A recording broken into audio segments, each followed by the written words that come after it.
Renovating Retirement with Charlie Jewett. Oh no, I think I'm about to have another episode. Hey guys, Charlie Jewett here with the Renovating Retirement Podcast. We're going to do episode 132. This is the third in a four-part series that I'm doing right now on the 4 stages of retirement planning. The 4 stages of retirement planning are contribution, accumulation. Those two can be kind of running simultaneously. You know, the money you contributed 5 years ago is currently accumulating, but you're still contributing money if you're still in your working years. So they're kind of running simultaneously, right? So contribution, accumulation, distribution. Distribution can be running simultaneously with accumulation as well. As you're taking money out of your accounts, hopefully they're still earning interest or still growing, or someone's paying you more and more money for giving them money or whatever it is. So contribution, accumulation, distribution, and then finally transfer when you pass away, otherwise known as inheritance or estate planning, legacy, those types of things. This third part, distribution, man, this is like as core as it gets to the stuff that I care about because of my family member who had to go back to work after retiring because of the 2001 crash. And then I watched that person work for another 13 years, miss out on all kinds of really important family things, and basically, work after not wanting to. When you finally get to the point where you're like, I don't want to work anymore, my body hurts and I'm tired, I've done this for a long time, and someone comes back and says, or some life circumstance comes back and says you have to go do it for another 13 years, that's just not a lot of fun, right? The other reason this is so near and dear to me, one, I love income planning. I think it's fascinating. It's an art that I fell in love with, so I love to do the income planning.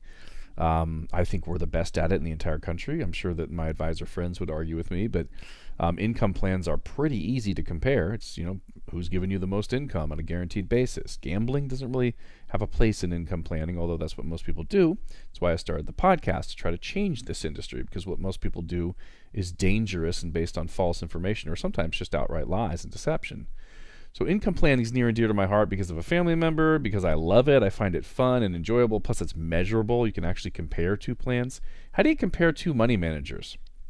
Who's better, this guy or this guy? Well, all you have is their past performance, which is kind of hard to compare to.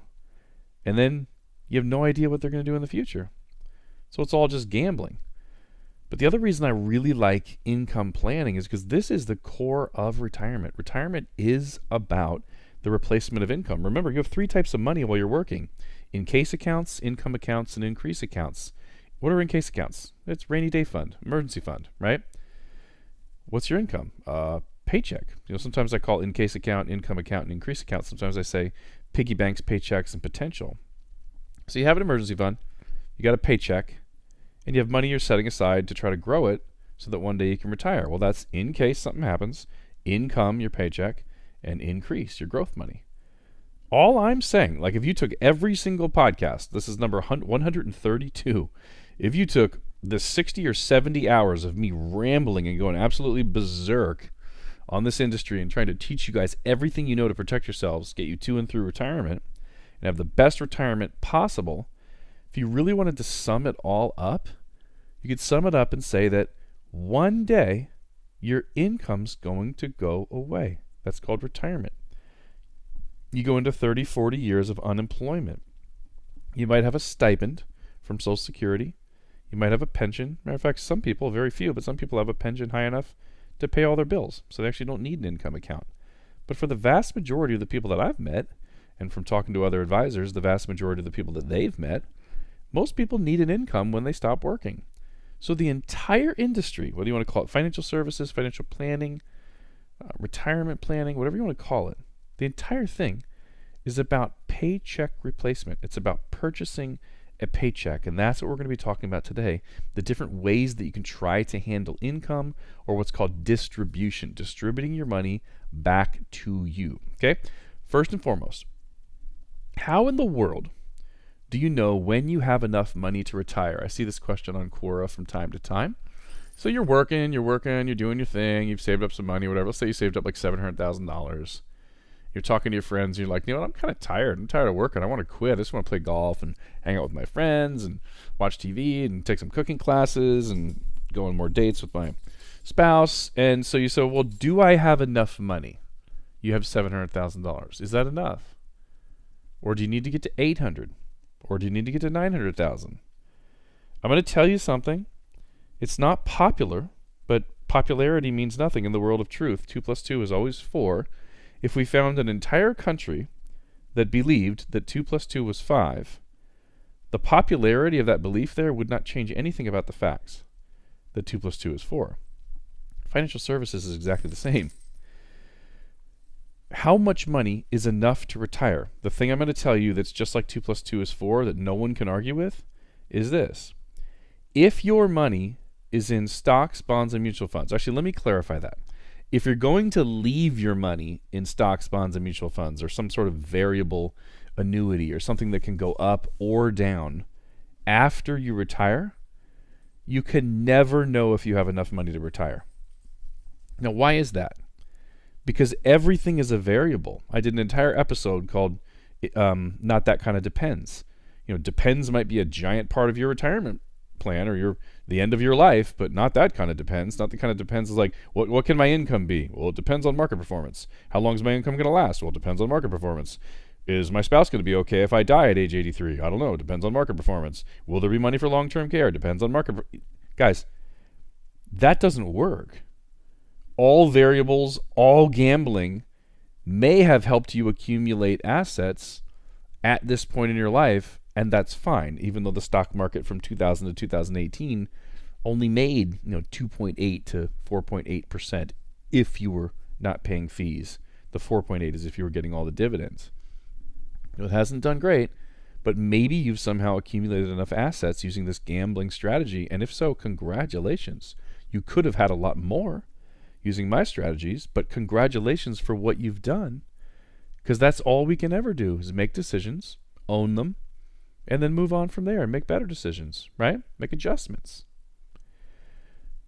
But when you go into retirement, you cannot know if you're going to be okay if your plan is to gamble and take an income stream from a portfolio that's going up and down throughout your retirement years. That's because of reverse dollar cost averaging. It's because of something called sequence of return, which I've done episodes on if you go back and listen to the 4 Google searches that you must do. There are too many things that you don't control, your broker doesn't control, and nobody controls, where you're just gambling, and you could run out of money long before you die. So the only way to know if you have enough money to retire is to say, how much would it cost me to purchase the paycheck that I need so that I can quit my job? So if you're making $5,000 a month and Social Security is going to be $2,000, you've got a rental unit or a pension for $1,000 a month, so you're going to get $3,000 a month whether you work or not, but you need $5,000. You're short $2,000 a month. Multiply by 12, $24,000 a year, divide by 0.05 or 5% for a very rough rule of thumb. It's different for every age. We can get this number down through laddering and proprietary annuities, whatever, but take your monthly delta, $2,000 a month, times by 12, $24,000 a year, divide by 0.05 or 5%, whatever you end up with. I think I did it earlier at that. It was like 480 or something like that. I don't have my calculator open. And it says, okay, you need $480,000 to purchase a paycheck. And how do you purchase a paycheck? It's always annuities. Doesn't matter what any imbecile or buffoon has said about annuities because they heard about them 30 years ago when they were crappy, or because their dad told them that annuities were bad, or because they listened to some billionaire who lies on the internet. Today's annuities are different than yesterday's annuities. Annuity just means contract. Listen, guys, nobody hates annuities. I can promise you this. Even the guys that say, I hate annuities and you should too, it's just a marketing ploy. No one hates guaranteed income for life. I can promise you that. No one hates their Social Security paycheck, which is an annuity. Wait, what? What, Charlie, what? Social Security's an annuity? That's weird. What do you mean? I hate annuities. No, you don't. Annuities create constant streams of income like a money tree. I just answered a question on Quora about cats. They wake up every day and their bowl's full of food again. What? They eat it, they get up the next day, it's full of food again. What? Get up the next day, bowl's full of food again. Now there's a bowl of milk for the kicker. Wait a minute. That's an annuity. Takes care of you every single month like clockwork until you die, and if you pick the right one, continues for your spouse until they die. And there's no one, trust me, no one in the world properly understanding guaranteed income is going to say, I hate annuities. You have to want to steer somebody away from annuities towards managed money or something else to say things like, I hate annuities, because nobody hates guaranteed income, especially when it's almost 2 to 3 times as high as you can take from a portfolio safely. Or if you're going to purchase a paycheck, you have some decisions to make. Do you want level income that never goes up with inflation? So you turn on that $2,000 a month I've been talking about, and 20 years from now, it's still $2,000 a month, although bread and milk and gas might cost twice as much as they do today? Would you like increasing income? Would you like the holy grail of annuity planning, increasing tax-free income? Oh, baby, that's nice. Increasing income, increasing guaranteed income annuities inside of Roth IRAs, even if you have to pay taxes and convert your IRAs to Roth IRAs, after you buy the annuity or before, it doesn't matter. We do this type of planning all the time for people. That's why we don't do big giant annuities for $500,000. We split them up into 10 annuities for $50,000 apiece. It's because of Roth conversions. It's because taxes seem like they have to go up. You have to be in a position where you're able to convert small chunks of money. The holy grail of retirement paychecks is increasing tax-free income. That would be increasing income annuities inside of Roth IRAs. Baby, it's awesome sauce. I love them. Now, you can't do this with securities because you have no idea what you're going to earn in the future. You'd end up taking out income in the down years, which creates reverse dollar cost averaging. The sequence of returns, or how the market gives you the 6, 7, or 8% or whatever you're hoping for, like the market could actually give you 30 years of 8% and you run out of money because of something called sequence of returns. You can't do this with securities, and the current estimate for what's safe to take out of securities. And when I say securities, I mean stocks, bonds, mutual funds, any portfolio, anything you get a statement every month and there's a pie chart on it, a circle chopped up into little pizza pieces or pie pieces with different colors. It's like you got a little bit in world stock, and you got a little large cap and small cap, and you got some marijuana stocks over here, and you got this one and this one.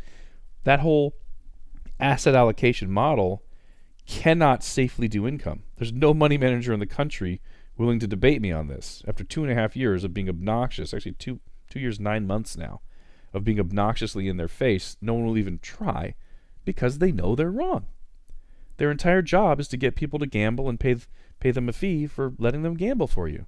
That's not right or wrong. It's just wrong to tell people that it's safe to take an income from that. The current estimates, it used to be 4%. The current estimate's around 2.8 or 2.9%. If you go study William Bengen, the 4% rule, safe withdrawal rate, safe withdrawal percentages, put any of those into Google and study, if you're going to leave your money in stocks, bonds, and mutual funds, how much can you take out every year? And you're going to find out if you have $1 million in an IRA, you can take like $28,000, $29,000 a year out pre-tax, and you pay your taxes and get whatever's left over.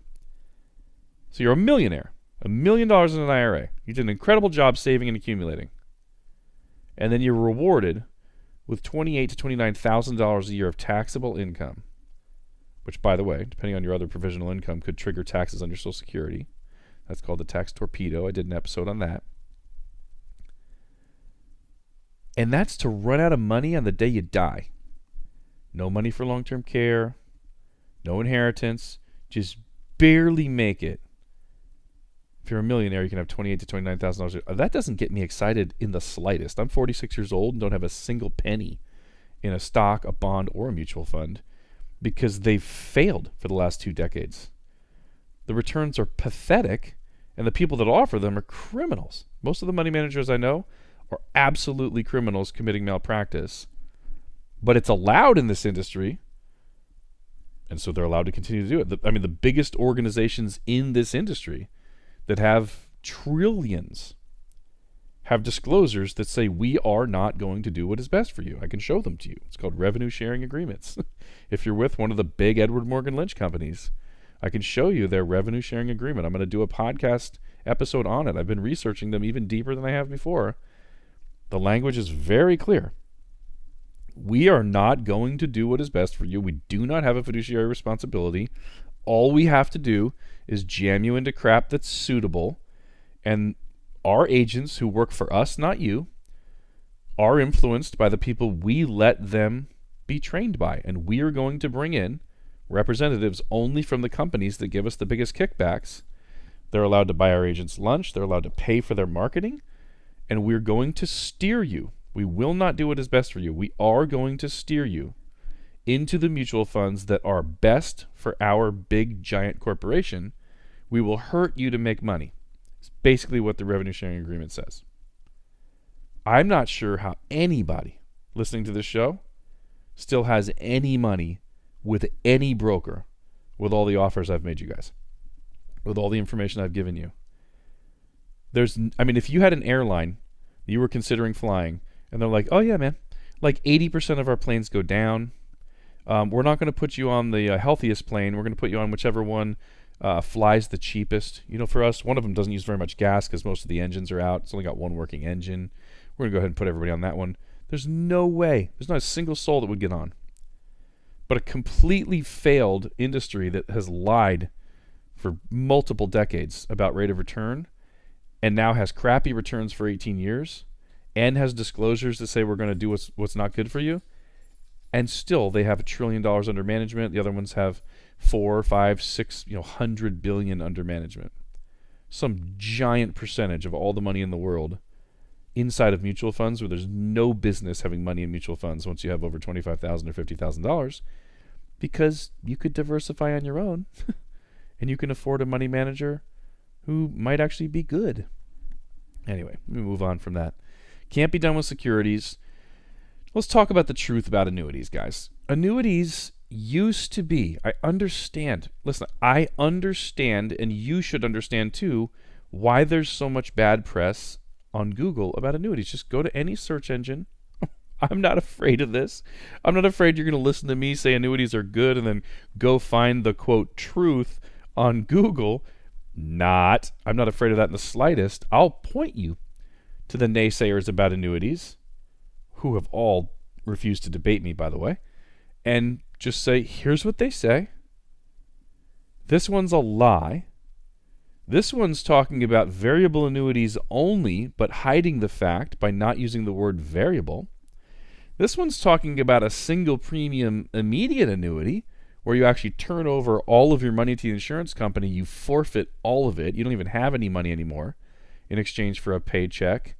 And then somebody comes out and says, annuities are bad because they don't have a death benefit, and I'm stupid. Guys, truth is always true. And when somebody lies, it's not true. Yes, it used to be that annuities were all single premium immediate annuity for the most part.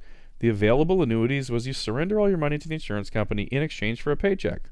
So if you gave them $1 million and they said we're going to pay you $80,000 a year for the rest of your life, you lived 2 months and died. The $1 million was gone. Nobody gets a death benefit, and the kids were ticked off. I get it. I get that people hate mortgages because of what happened in the late 20s. But both stories are the same, you guys. Annuities changed completely and became awesome. Right after the Depression, mortgages changed, and they couldn't call the notes due anymore. So now the safest mortgage on the planet would be a negative amortized loan over 30 years, where you paid a minimum payment of $1 a month, and they took all the rest of your payment and added it onto your balance. That'd be the safest mortgage in the world, because as long as you're making your payment, they can't take your house. So why not have your payment be $1? Both of those things changed. And somehow, people still talk bad about mortgages. People still talk bad about annuities. Here's the truth about annuities. Go listen to my episode, 6 types of annuities, and how to use each one. Single premium immediate annuity, fixed annuity, variable annuity, indexed annuity with an income rider, which some people used to call a hybrid, and then a modified endowment contract, which isn't really an annuity. It's an insurance contract with single premium, but it's taxed exactly like an annuity. And I would never put non-qualified money inside of an annuity unless we need income, because the life insurance version, the modified endowment contract version, would give you more of everything you could possibly want for the same tax treatment. The truth about annuities is the word just means contract. Can you imagine a person saying, I hate contracts and you should too.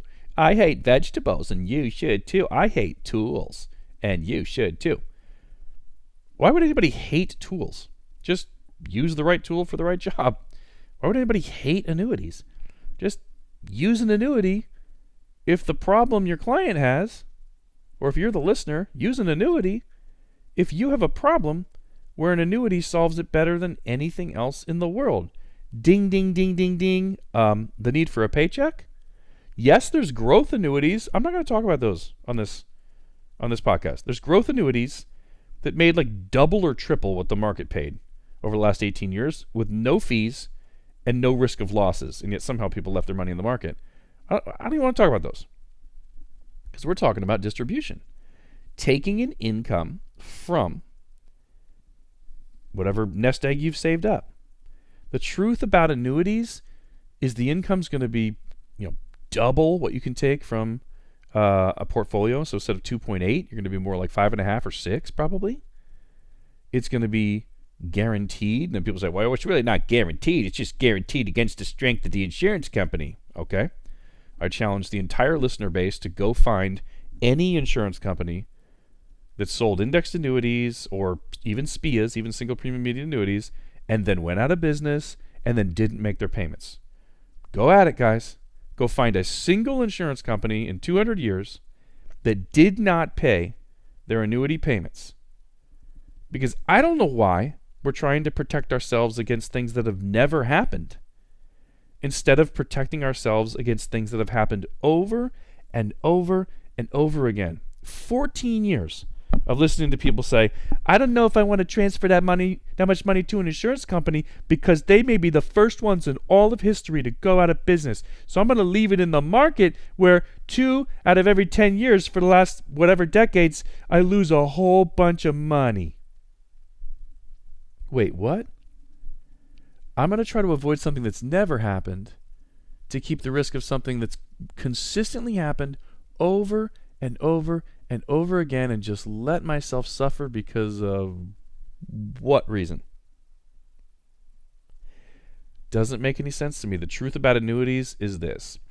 If you're buying an annuity for income, it is not an investment. Nothing makes me more upset than when somebody talks bad about annuities on Google, some money manager dork talks bad about annuities by using investment language and talking about and comparing them to the stock market, basically saying, well, you know what you have in an annuity, you really have this limited upside potential. Okay. You have a guaranteed income for life, even if your account hits zero, and you keep getting your paycheck after you've hit zero. The insurance company digs into their pockets, will take care of you and your family forever. It's retirement income insurance. Mr. Stupid Broker, if your client runs out of money, are you going to pay them a paycheck? No, I'm not going to do that because that would be too kind. I'm not that kind. I can't make a guarantee like that. I'm a jerk. Okay, I understand. So you're not going to make that guarantee. And your competitor, the insurance companies, do make that guarantee. And your argument for why people shouldn't have an income for the rest of their life, why people shouldn't have the peace of mind to just enjoy their retirement because their income's never going anywhere no matter what the market does.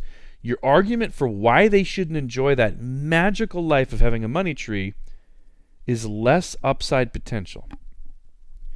Well, yeah, because the only thing important in money is that you make a crap load of it and you can make a whole lot when it goes up. Okay, but what happens when it drops 37%, like in 2008? Well, it always comes back. Well, what about income? What if you needed income during that time? You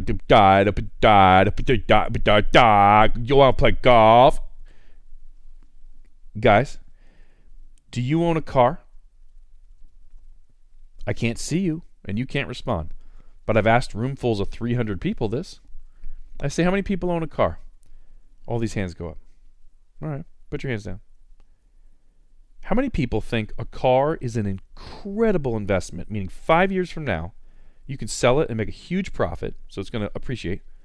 And if you kept it till death, oh my gosh, you can leave the most amazing inheritance with most cars because that's just the norm that cars appreciate and they go up and up and up and up in value like a house. And I say, how many of you guys believe that? Please raise your hands. I can't really make cricket sounds, but nothing happens in the room except for some giggles. And I usually say, oh my God, you're in the right place because you guys are terrible investors. Or I say, how many people own? Yeah, you guys are terrible investors because they all said I own a car and they all said cars are crappy investments. I have an episode called Why Bad Investments Are the Key to a Great Life or a Great Retirement. You don't buy an annuity for upside potential.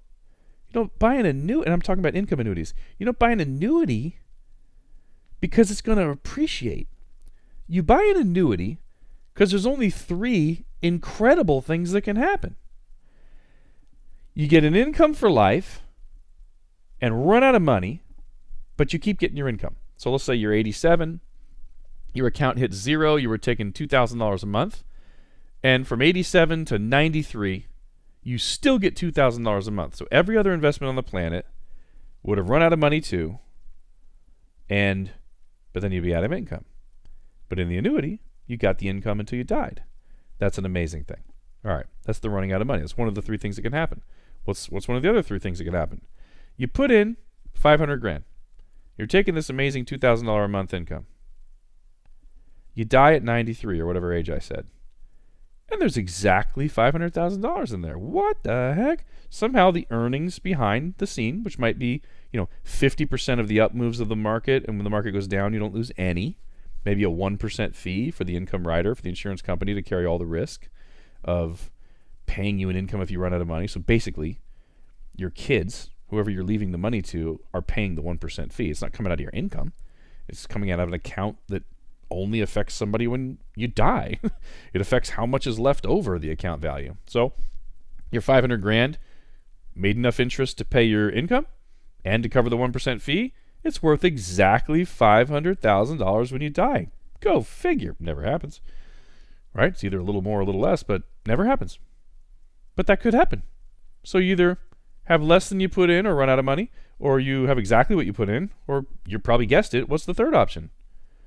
You took the income the entire time, died at 93, and by golly, the thing's worth $650,000, or somehow it appreciated. Like buying I don't know, what are those things? Volkswagen buses or whatever that people bought in like the 70s, and now they're worth more. Just the freak of all cars, right? Some cars appreciate, but you can't count on it. Guys, it doesn't matter which happens. You got income the entire time. Yeah, your kids are psyched if it appreciated, and let's hope for the best, but plan for the worst.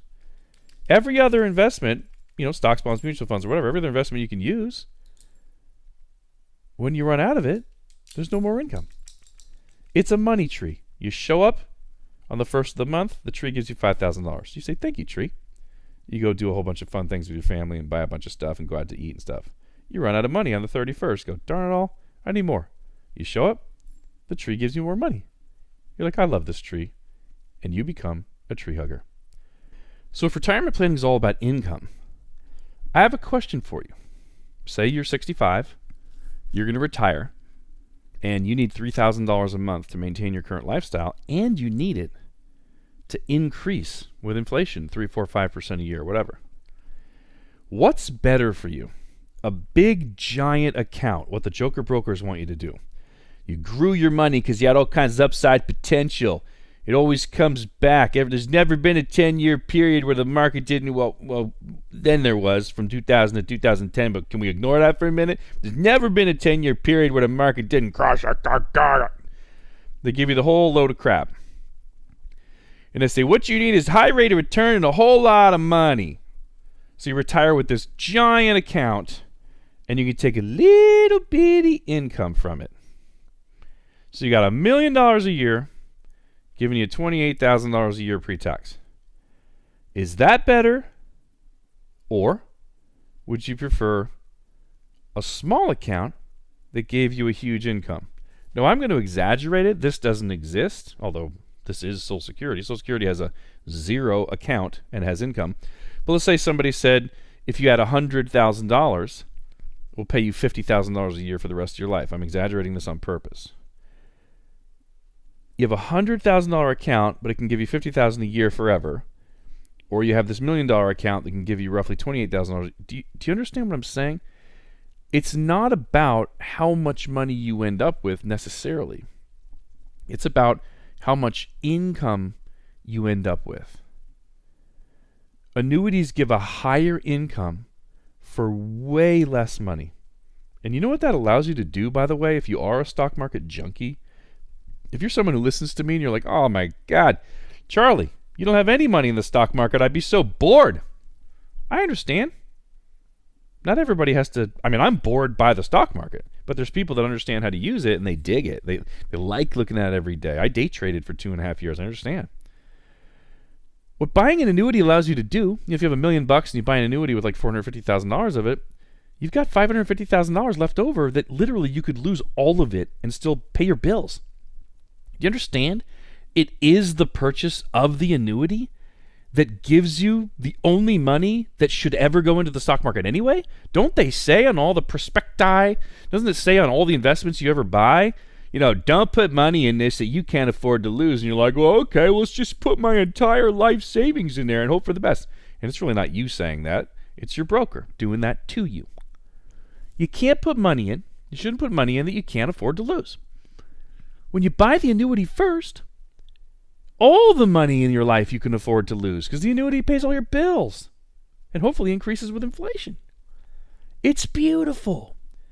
Now, me personally, after buying an annuity, I still wouldn't put money in the stock market because growth annuities and cash value life insurance beat the pants off the stock market for how much you're earning, for compounding, for growing the money really big.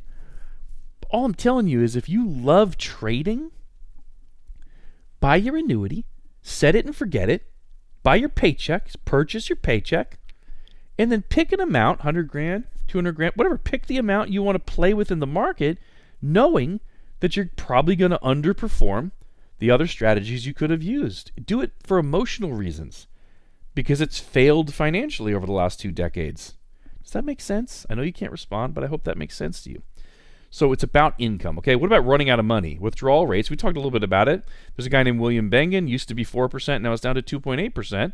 And most annuities are paying 5 or 6 if you build them in the right way. You can look at, by the way, charliespictures.com, CHARLIES pictures.com. I'll go there right now, charliespictures.com. That's my Instagram page. I've been posting a lot more regularly now. There's some pictures there. Ooh, what a beautiful sunset. I don't know why I say that like I'm surprised. I posted it yesterday. It's shocking every time I see it because it's nice looking. You can go look at these pictures of what's called sequence of returns and also a growth annuity compared to the market from 2000 to 2015. I'm currently trying to update that right now, but go look at sequence of returns. Look at some of these pictures and see. It's not me I don't have a headphone on going saying, I want to share my opinions because I want to get on my soapbox and tell people what I think. This is the reality of the world, the retirement planning world, and nobody's talking about it, and it needs to be talked about because financial advisors are hurting people, period. Those big, giant companies that brag about their 12,000 offices and then turn around and overcharge you the fees so that you're paying for the offices, they brag about it. And they're hurting people on purpose. And there's a disclosure that says they're hurting people. Wait for that episode coming when I'm done with these four and a couple other interviews. Last thing I want to talk about, well, not the last thing, but almost the last thing, is how do you want to deal with inflation? Inflation's kind of a pill. One time I went and looked at what real inflation is because the government kind of hides what real inflation is. They took out a bunch of stuff so that they didn't have to raise Social Security and other programs that are based on inflation and everything, CPI. I looked at real inflation one time and ended up thinking, oh my gosh, you have to save more than 100% of your income to even cover this. So this is frustrating and uncomfortable. But you do need to do something. You got to cover 3, 4, 5% or whatever. Inflation needs to be dealt with. Okay. A couple different ways to handle inflation. You could ignore it. Stick your head in the sand, and basically what your life will be like is every couple of years you can buy less stuff. Your money won't go as far. So your lifestyle will probably go down for the rest of your life. That makes it a little bit challenging when you have medical expenses towards the end of your life. You could do that. I don't suggest it, but you could ignore it. Second, you could pay for it. And what do I mean by that? There are annuities where you can say, I don't want a level income. I don't want that $2,000 a month for the rest of my life. I want you to start it lower. Start me at $1,300. and then increase it every year based on CPI, based on the performance of my annuity, based on 3% fixed, whatever. You could, a bunch of different choices. You could have it start low and have it go up every year and hope you live long enough to where you recover from starting low and it's worth it. And that's what I mean by pay for it, is if you don't take $2,000 a month, you only take $1,300 a month, you paid $700 for hopefully more money in the future. And it's not right or wrong. It just works if you live long, doesn't work if you don't. Or there's what I do most of the time, because there's not a whole lot of increasing income annuity choices, is what's called laddering. We don't put all your money in one place. Put your money in several different places and turn one on for 5 years, turn another one on for years 6 through 10, and then turn one on for year 11 through infinity or whatever, right? I don't know if anybody's ever lived to infinity, but until the end of your life. One of the best strategies is something called premium finance, which you're hearing me talk more and more about, is using a life insurance policy where, let's say you're putting $20,000 a year in, a bank will lend you another, basically, 3 times that. Basically, there's a little more detail in this, but if you're putting in 20, they basically will be putting in another $60,000. So you're actually getting 80,000 in instead of 20. So it's kind of like a 3 times match on a 401k.